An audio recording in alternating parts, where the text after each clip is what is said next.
will have time to go around and take pictures after my introduction. If I can introduce what are you taking pictures of, will be very helpful, because every day I get a few emails with pictures and questions.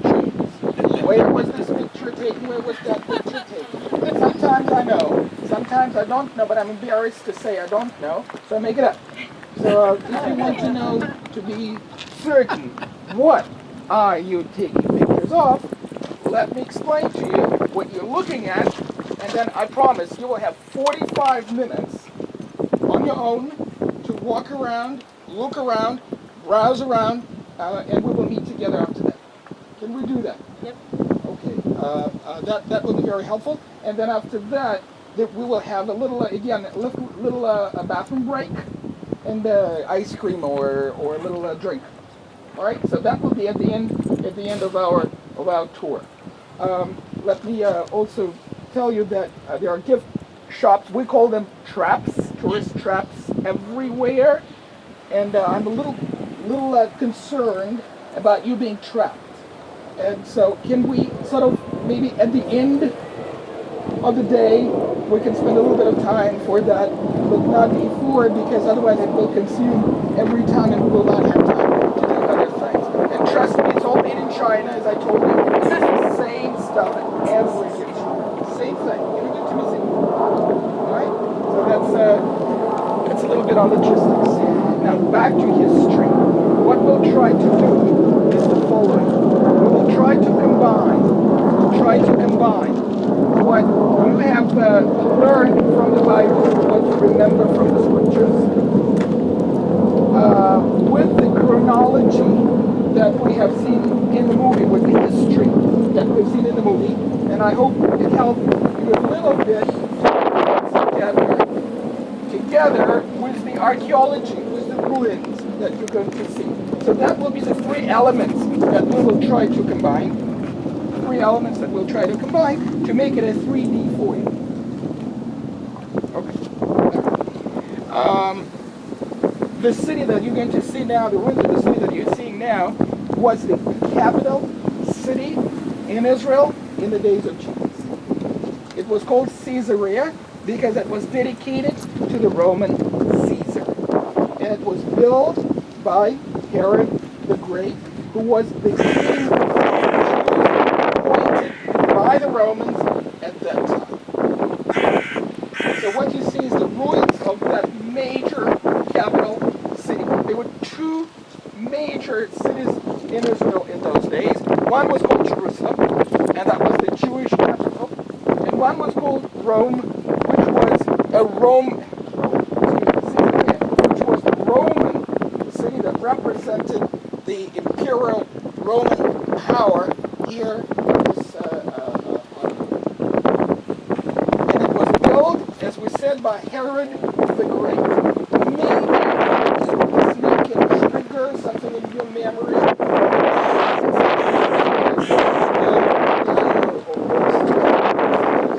Or anything that would connect with this name, Herod the Great. Any story, anything. Absolutely. It's not a miracle. We all know it's a Christmas story of killing babies in Bethlehem. It's the same that tried to kill Jesus when he was born in Bethlehem 2,000 years ago. And that's exactly what it is, the one who killed his children. This is all what we know about this character from the Bible. That's all. That's the only story that will connect us to the scriptures, this man to the scriptures. Now, why would he try to kill Jesus? We remember that because he was told that Jesus is a possible or future king of the Jews. And so what do you do with the rival king? Get rid of him. Get rid of him. Absolutely. Get rid of him. You fight with him. You kill him if possible. So in order to do that, Herod tried to do that, so he killed all the babies in Bethlehem.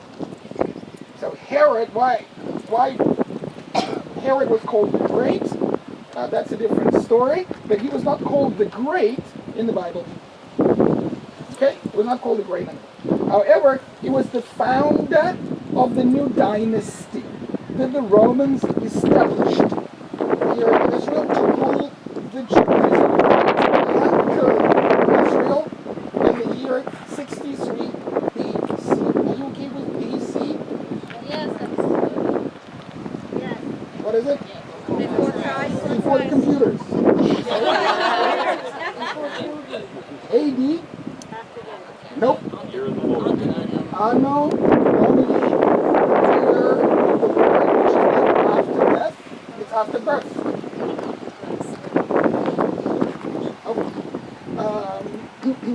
So Herod the Great founded this diocese. He was appointed as a ruler, as a king by the Romans. Because of this situation, he had to please his Roman masters on the one hand, and his Jewish subjects on the other hand, because he was not a legitimate king. In which sense he was not a legitimate king? He was not from the royal Jewish Hebraic dynasty. The royal dynasty. David. David, thank you. It's Davidic line. No wonder that we have a chronology of Jesus that takes us to where? To David. Okay. That is to show his royalty. So this Herod fellow was not from the royal dynasty. So he had to dance at two weddings. Roman wedding, so to speak, and the Jewish wedding, so to speak. Okay? So in order to please the Romans, he decides to build a major Roman type city in his kingdom. And he calls the city, or he dedicates the city to whom? To Caesar. Hence the name Caesarea. Okay? Named after Caesar. If I corrupt the word Caesar in English, please forgive me, because I think it's you that corrupted to begin with. But he dedicates it to Caesar, and there's more than one Caesarea in Israel. There are three. We're going to see them all. So in order to make a little bit of a difference, they all have a second name. Okay? So this one, major city of Caesarea, is called Caesarea Maritima in Latin, or maritime, like marine, sea. Caesarea at the sea, or on the sea. Okay? The other one is called after Caesar Tiberius. Caesarea Tiberius. And we're going to stay in Tiberias, or near Tiberias, tonight. That's another Caesarea. It was built later. A little bit later, about 40 years after this one was built. By Herod's son, you see. Okay? And then another Caesarea was built by his other son, Philip.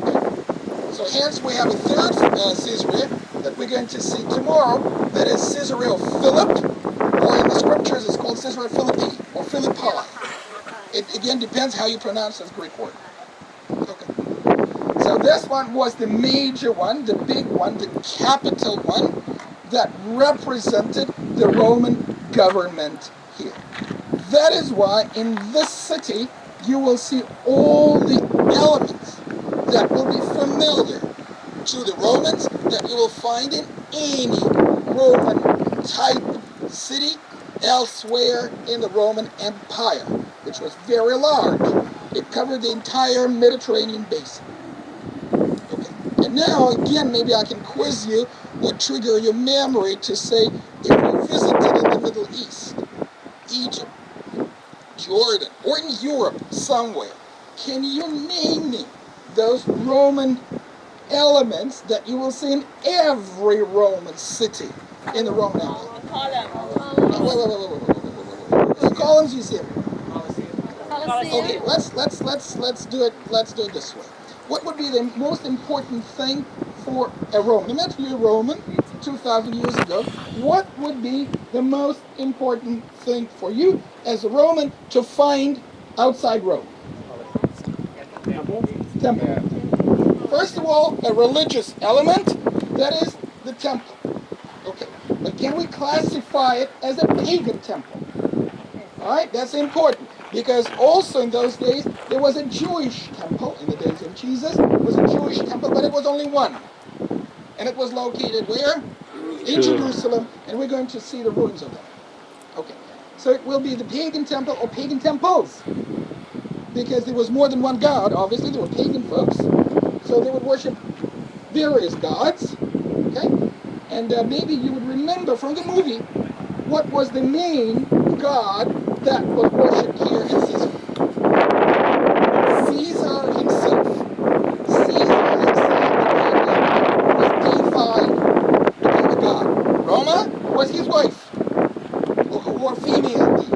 Okay, so those two were the most important gods that were worshipped here, and that was in the temple that you can see. Can you folks see the mosque? You know what the minaret is. Now try to see the tower. There's a like a rocket tower. A mosque, not from the days of Jesus, because there were no mosques in the days of Jesus. Islam was introduced 600 years after. But across from the mosque, slightly to the right, that's where we're going together. There are still foundations visible of that ancient temple, dedicated to Caesar. Okay? So that's what was worshipped here. There were other gods worshipped here, especially when they would make festivals of various gods.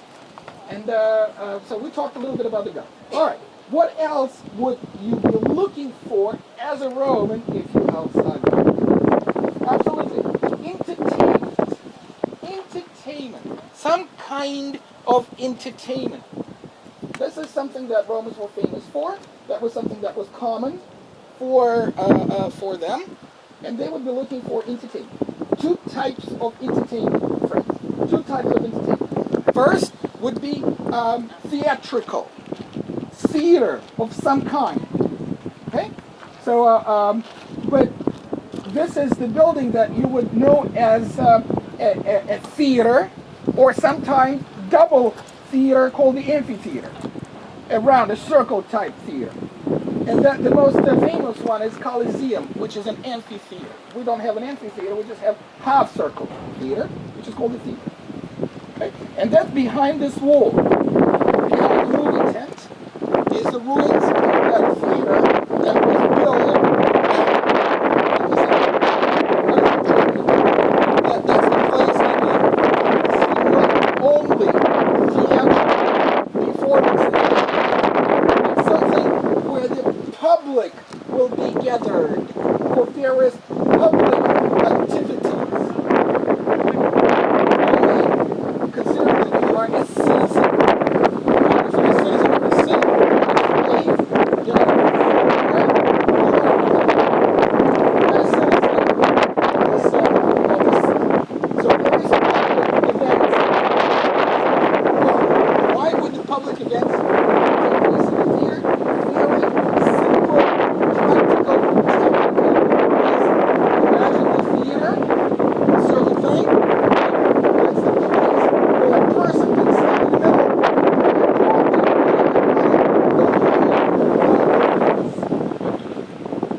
okay, that makes sense because it bounces around.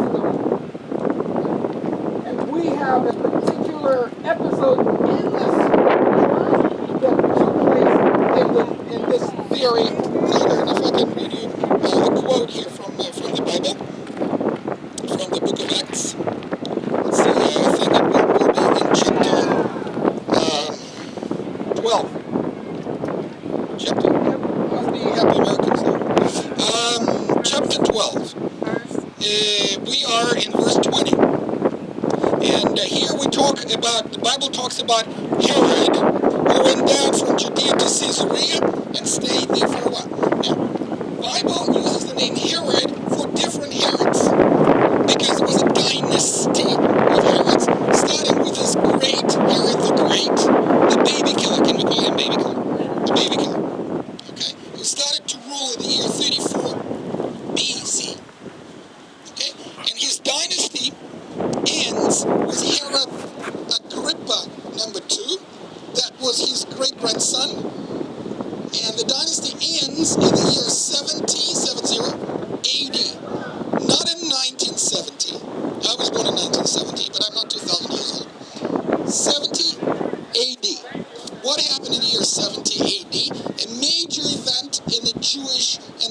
history. That's when the temple in Jerusalem was destroyed by the Romans. Okay? That's when the Jews lose their semi-independent status. There's no more kings of the Jews from 70 AD. Okay. In this case, it was Herod Agrippa number 1, because there was also Herod Agrippa number 2 after that. Okay? So Herod Agrippa number 1 is Herod's grandson, and he comes here. He had been very angry, quarreling with the people of Tyre and Sidon. That rings the bell for you also from the Bible, both Old Testament and New Testament. Those are 2 major cities in Lebanon, not very far from here, about 150 miles from here. There are 2 cities, Tyre and Sidon, 2 major ports. So they had some arguments, some quarreling, whatever. And on their appointed day, dressed in royal robes, Herod sitting on his throne, and he delivered a public address to the people. Where can you deliver a public address to the people? In this thing. How would you do that today? What would you do today? Today, you will send an email to your friends, right? And announce something. Okay. But remember, we are before computers, BC. So no computers. So how can you make a public address before television, mass communication, internet, computers, and whatnot? That's in the theater. That's the only place where you can gather public. And he gathered the public together, the citizens together, to make an announcement. What was the announcement? He addressed them, and then the people began to shout. It is the voice of a God, not of a man. Wait a minute. How come? Why would the guy be so stupid to challenge God? Say that he is God. We have to go back to the time of the Romans and see that the Romans used to be deified, they worship them, they deified them. And what did he? What's the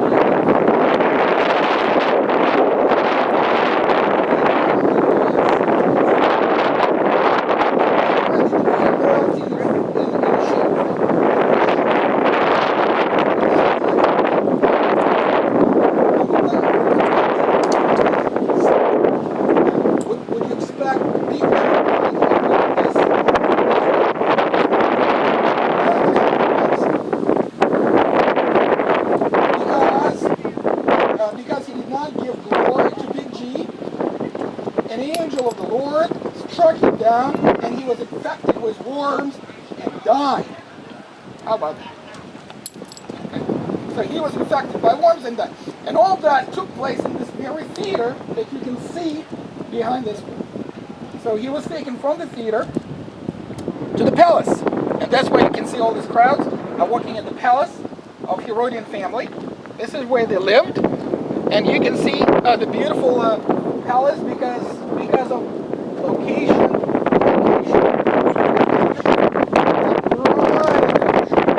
Right in there. As a matter of fact, what you see here where people are is just the upper level.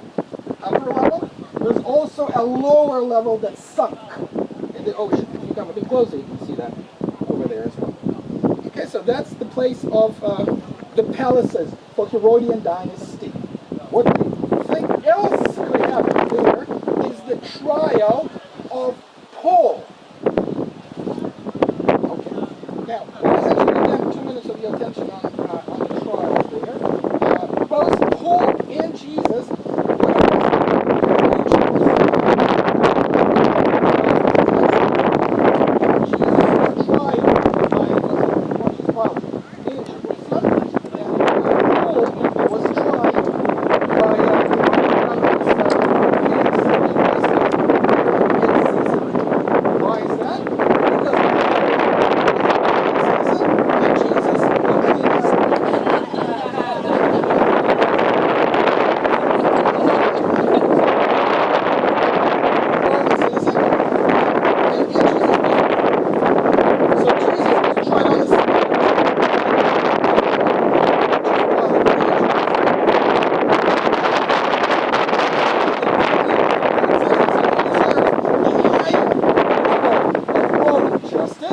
but he was taken to Caesarea. He first tried in Caesarea, most likely in the palace over there, and then later on was taken to Rome. Okay? So Paul's trial most likely happened in that palace. It's just not mentioned in the scriptures where specifically it took place. That's what we think. Most likely in the palace over there. Okay, since we talked about fellow Romans and countrymen and friends, You know that you're with one of the best tour guides in all of Israel. he was a friend of mine. And I was at He's his a wedding friend of mine many, for many years 20 ago. years. Thank you, Hila. Thank you so much. And so we have Pontius Pilate. Pontius Pilate was living in the desert, and you see covered by